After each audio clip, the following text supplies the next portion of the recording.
শুধুমাত্র 2 দিন আগে আমি একটি ফেসবুক পেজে একটা বোরকা অর্ডার করেছিলাম। অর্ডার করার একদিন পরেই জানতে পারি যে আমার পার্সেলটি এসে গেছে। গত পরশুদিনও ডেলিভারি ম্যান আমার কাছে ফোন করে পার্সেলটি রিসিভ করার জন্য, কিন্তু ডেলিভারি ম্যানের সময় আর আমার সময় মিলেনি বলে গতদিন আমি পার্সেলটি রিসিভ করতে পারিনি। তারপর আজকে সকালে ডেলিভারি ম্যান যখন ফোন করলো যে আপু আজ বিকালে কি নিতে পারবেন, তখন তো আমি সাথে সাথেই হ্যাঁ বলে দিলাম।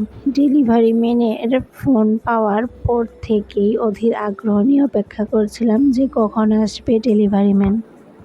তো বিকেল গড়িয়ে প্রায় সন্ধে ছুঁই ছুঁই তখন ডেলিভারি ম্যান এসে আমাকে পার্সেলটি দিয়ে গেল। আর পার্সেলটি পাওয়া মাত্রই আমি অনেক খুশিতে ঠগমগ করছিলাম।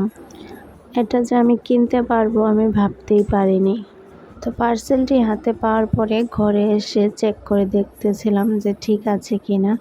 তো যদিও সেখানেই চেক করার প্রয়োজন ছিল, কিন্তু অধীর আগ্রহে আমি সব কিছু ভুলে গিয়েছিলাম। তবুও মাশাআল্লাহ বোরকাটা অনেক সুন্দর ছিল।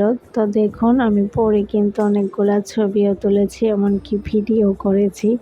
তো এই ভিডিওগুলো দেখে মনে হচ্ছিল হয়তো প্রমোশনাল ভিডিও করতে পারবো।